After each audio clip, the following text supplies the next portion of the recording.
কে আমি সব থেকে বেশি ঘৃণা করি, তার বাড়ি যে একদিন আমার আশ্রয়স্থল হবে সেটা আমি স্বপ্নেও ভাবিনি। সেদিন অন্তরা আমাকে গঙ্গার ধারে নিয়ে গেছিল গল্প করতে। অনেক সময় দুজন গঙ্গার ধারে চুপচাপ বসে আছি, হঠাৎ করে অন্তরা আমাকে বলে উঠল, তুই বাড়ি থেকে পালিয়ে যা। আমি তো ওর কথা শুনে অবাক। তোর কি মাথাটা খারাপ হয়েছে নাকি? আমি পালিয়ে যাব কোথায়? ওসব আমার দ্বারা হবে না। তখন ও বলল, ওর মা বলেছে আমাকে ওদের বাড়িতে আশ্রয় দেবে, আমার পড়াশোনার সব কিছুর দায়িত্ব নেবে। আজ থেকে আমিও নাকি ওর মায়ের আরেকটা মেয়ে হব। আমি এসবে রাজি ছিলাম না। নিজের মা বাবাকে ছেড়ে আমি কখনো থাকিনি। না, আমি যেতে পারবো না। তখন ও একটু রেগেই বলল, যা ওই আধবুড়ো সরকারি কাকুটাকে বিয়ে করে নে, আরও ভালো থাকবি, পড়াশুনো আর করতে হবে না। সব কিছু ভেবে সিদ্ধান্ত নিলাম আমি যাব ওর সঙ্গে ওর বাড়িতে। যে কথা সেই কাজ। আমিও গঙ্গার ধার থেকে আর বাড়িতে ফিরিনি, একেবারে ওদের বাড়িতেই যাব ঠিক করেছি। কিন্তু আমার তো জামা কাপড় কিছুই আনা হয়নি। ও বলল, কিছুই আনতে হবে না তোর, সব আমার বাড়ি থেকে তোকে দেবে। আসলে সেরকম ভালো ড্রেসও আমার ছিল না। বাড়িতে যেটাই পরতাম সেটাই বিয়ে বাড়িতে পরে যেতাম। শুনেছি অন্তরার নাকি খুব বড়লোক, ওর বাবা একজন বড় ব্যবসায়ী। ভয়ে ভয়ে অন্তরার হাত ধরে ওদের বাড়িতে গেলাম। আবার ভাবছিলাম মা বাবা হয়তো আমার জন্য টেনশন করবে। পর মুহূর্তে আবার ভাবলাম ওদের তো ভালোই হয়, ওদের একটা বোঝা কমবে। অভিমানে আর কিছু জানালাম না তাদের। অন্তনার বাড়ির সামনে চলে এসেছি, দরজার সামনে দাঁড়িয়ে আছি। ভয়ে তো আমার গা হাত পা কাঁপছে। ওর ওর বাড়ির লোকগুলো কেমন হবে?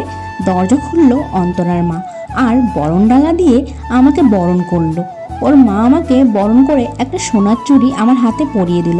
আমি তো অবাক হয়ে যাচ্ছি, যার হাতে তার বাবা মা একটা কেনা চুড়িও পরিয়ে দেয়নি, বান্ধবীর মা তার হাতে সোনার চুড়ি পরাচ্ছে।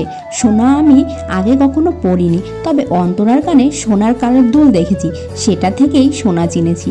তারপর দুধে আলতার মধ্যে পা ডুবিয়ে আমাকে ঘরে ঢুকতে বললো। আমি তো ওনার এসব কাজবাজ দেখে অবাক হচ্ছি। শুনেছি এসব নিয়ম নাকি বিয়ের সময় হয়, তাহলে এখন আমার সঙ্গে হচ্ছে কেন? আমি তো বিবাহিত না। অন্তরাকে জিজ্ঞাসা করলে ও বলে ওদের বাড়িতে নতুন কোনো অতিথি আসলে তাকে নাকি এভাবেই বড়লোকদের বাড়ির ভেতরটা এতটা সুন্দর হয় জানতামই না।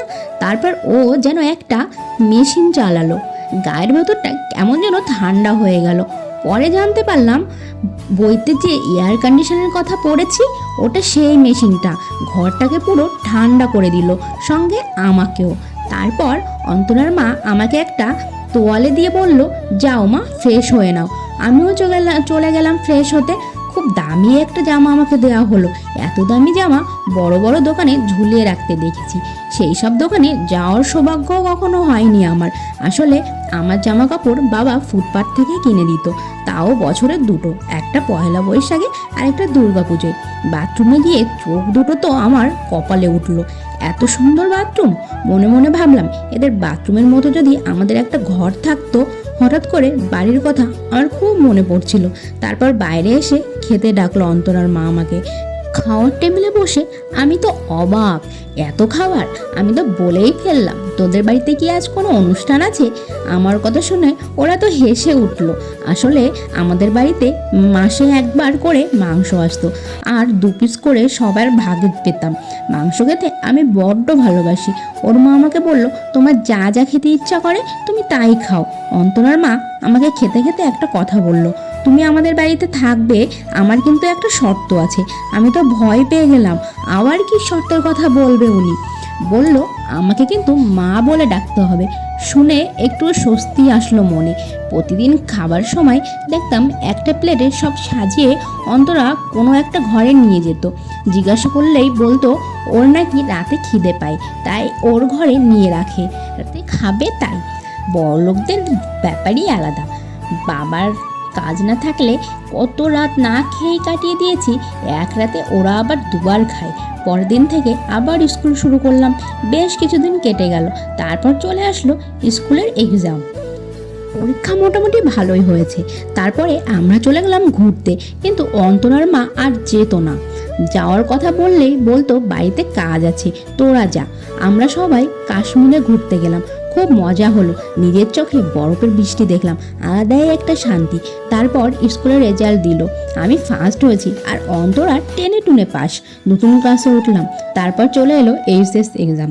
স্কুলে সিট পড়েছে তাই আমাদের ছুটি ছিল। তার কিছুদিনের পরেই এইচএসের রেজাল্ট দিল। আর পার্থ সবগুলো সাবজেক্টে লেটার পেয়েছে আর স্কুলে ফার্স্ট হয়েছে।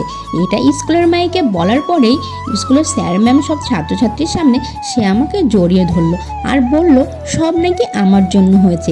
একটা বকাটে ছেলে স্কুল টপার হয়েছে, তাও নাকি আমার জন্য। এটা কি করে হলো বুঝতে পারলাম না। স্কুলের সবাই আমার দিকে ফ্যালফ্যাল করে তাকিয়েছিল। রেগে গিয়ে আমি ওকে দুগালে দুটো চর বসে দিলাম। পরবর্তী পার্ট চাইলে অবশ্যই কমেন্ট করো। আমার ভিডিওটি ভালো লাগলে অবশ্যই ফলো করে দিও, যাতে নতুন নতুন ভিডিও তোমাদের কাছে পৌঁছে যায়। আর যারা ইউটিউব থেকে দেখছো তারা অবশ্যই সাবস্ক্রাইব করে দিও। ভালো থেকে সবাই, টাটা।